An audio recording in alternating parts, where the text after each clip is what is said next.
नमस्कार दोस्तों, स्वागत है आपका अपने चैनल टीचर न्यूज बिहार में। आज की सबसे बड़ी खबर उन शिक्षकों के लिए है जिनका हाल ही में ट्रांसफ़र हुआ है या जो इंटर जिला ट्रांसफ़र का इंतजार कर रहे हैं। शिक्षा विभाग की चेतावनी, नई गाइडलाइन और 34,440 शिक्षकों की उम्मीद है। सब कुछ विस्तार से जानेंगे। वीडियो को पूरा जरूर देखिए और वीडियो पे अगर नए आए हैं तो कृपया चैनल को सब्सक्राइब करना बिल्कुल भी ना भूलें ताकि कोई भी अपडेट आपसे मिस ना हो। तो चलिए वीडियो की शुरुआत करते हैं। यहाँ बताया जा रहा है कि 7 दिन में योगदान नहीं किया तो ट्रांसफर रद्द। राज्य सरकार ने स्पष्ट कर दिया है कि जिन शिक्षकों का ट्रांसफर हो चुका है वे अगर 7 दिन के अंदर योगदान नहीं करते हैं तो उनका स्थानांतरण रद्द कर दिया जाएगा। यह कदम इसलिए लिया गया है क्योंकि कई शिक्षक जानबूझकर योगदान में देर कर रहे हैं, जिससे रिक्त पदों को भरने में दिक्कत आ रही है। इस फैसले से विशेषकर वो शिक्षक प्रभावित होंगे जो दूरस्थ इलाकों में ट्रांसफर से बचना चाहते थे। विभाग जल्द ही इसकी गाइडलाइन भी जारी करने वाला है। शिक्षा विभाग के एक अधिकारी ने बताया है कि शिक्षकों को पारस्परिक स्थानांतरण के जरिए अपना स्थानांतरण खुद लेने का अधिकार इसलिए दिया गया है क्योंकि स्थानांतरण की वजह से विद्यालयों में रिक्त हुए पदों को भरने की चुनौती विभाग के समक्ष हो गई है।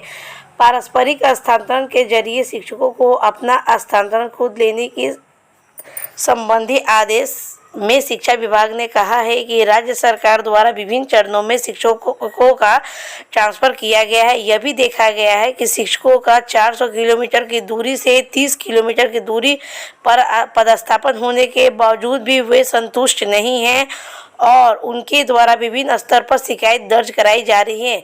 साथ ही साथ जिस विद्यालय से कुछ शिक्षकों का स्थानांतरण हो गया है लेकिन वहां कोई शिक्षक पदस्थापित नहीं हो सके, वहां शैक्षणिक कार्य प्रभावित हो रहा है। तो यहाँ पे उनका कहना है कि 400 किलोमीटर जो शिक्षक थे उनका ट्रांसफ़र करके इन्होंने 30 किलोमीटर दूरी पर पदस्थापन कर दिए थे, फिर भी वो शिक्षक संतुष्ट नहीं है, ऐसा शिक्षा विभाग के एक अधिकारी का कहना है। शिक्षकों के परस्पर स्थानांतरण को लेकर शिक्षा विभाग ने एक गाइडलाइन तैयार किया है जिसे जल्द ही सब जिलों को जारी किया जाएगा। इससे शिक्षकों को अपना स्थानांतरण कर विद्यालय चयन स्वयं करने में सुविधा होगी। वहीं बता दें दोस्तों कि 34,540 कोटि के शिक्षक भी ट्रांसफ़र से छूटे। ये खबर पटना से निकलकर आ रही है कि 34,540 कोटि के वैसे शिक्षकों को भी दूरी के आधार पर स्थानांतरण का इंतजार है जिन्होंने अब तक के सेवा काल में एक भी तबादला नहीं लिया है। इसी कोटि के एक शिक्षक ने बताया है कि वो पिछले 12 वर्षों से पालीगंज अंचल में एक विद्यालय में पदस्थापित है। पटना मुख्यालय से उनके विद्यालय की दूरी 70 किलोमीटर है।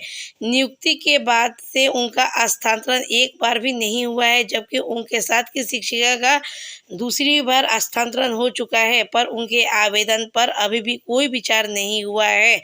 इस बार भी उन्होंने इस शिक्षा कोर्स पर आवेदन किया लेकिन उन पर नो रिकॉर्ड फाउंड शो कर रहा है। वहीं बता दें कि 34,540 कोटि के ही दरभंगा के पहले से 5वीं कक्षा के एक उर्दू शिक्षक अब छपरा में नियुक्त के बाद से ही पदस्थापित है। दरभंगा में अंतर जिला स्थानांतरण के लिए कई बार आवेदन दिया लेकिन स्थानांतरण नहीं हुआ। इस बार भी ई शिक्षा कोर्स पर आवेदन दिया है लेकिन अब तक कुछ नहीं हुआ है। आपको बता दूं कि 34,540 कोटि के शिक्षक प्रारंभिक विद्यालयों के पुराने वेतनमान वाले नियमित शिक्षक हैं। तो यहाँ 34,540 कोटि के शिक्षक नियमित शिक्षक ही हैं जिनका स्थानांतरण अभी तक नहीं हुआ है। वो काफ़ी लंबे वर्ष से दूसरे जिला में पोस्टेड हैं और वे अपने ट्रांसफ़र का इंतजार कर रहे हैं। 34,440 वैसे शिक्षक हैं जिनको एक बार भी स्थानांतरण की सुविधा अभी तक नहीं मिले हैं।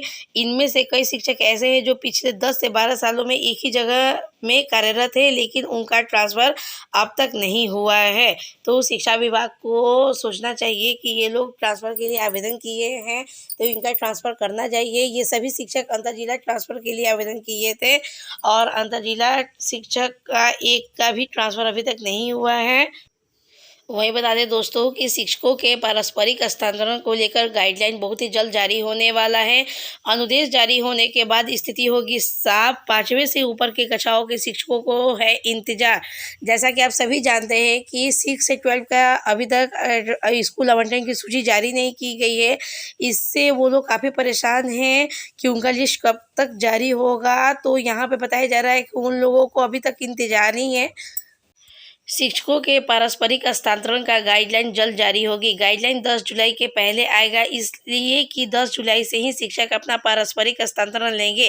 गाइडलाइन जारी होने के बाद ही 1ली से 5वीं के ऊपर के कक्षाओं के शिक्षकों को स्कूल आवंटन को लेकर स्थिति साफ होगी। तो यहाँ पर साफ तौर पर बताया गया है कि जब तक गाइडलाइन जारी नहीं होगी तब तक कक्षा 6 से लेकर 12 तक के शिक्षकों का स्थिति साफ नहीं होगा कि उनका स्कूल आवंटन की स्थिति क्या है। ठीक है, मतलब कब तक होगा उनका स्कूल आवंटन, ये 10 जुलाई के बाद ही आप सभी शिक्षकों को पता चलेगा।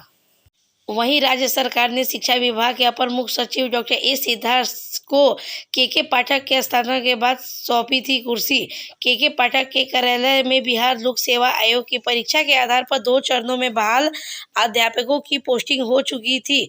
2 चरणों के बाद सक्षमता परीक्षा के आधार पर अधिकांश नियोजित शिक्षक विशिष्ट शिक्षक बन चुके थे। नियोजित से विशिष्ट बने शिक्षकों की पोस्टिंग भी दूसरे स्कूल में करने का श्री पाठक जी की योजना थी, लेकिन इसी बीच उनके ट्रांसफ़र हो जाने से विशिष्ट शिक्षकों को राहत मिल गई। के पाठक के हस्तांतरण के साथ ही शिक्षकों ने इच्छित तबादले की मांग शुरू कर दी। इस मामले में शिक्षकों के साथ ही शिक्षक संगठनों द्वारा भी शिक्षा विभाग के मंत्री सुनील कुमार एवं अपर मुख्य सचिव डॉक्टर ए सिद्धार्थ सर के दरवाजे खटखटाए जाने लगे। इसी शिक्षा विभाग खासकर अपर मुख्य सचिव डॉक्टर ए सिद्धार्थ सर ने संवेदनशीलता के साथ लिया।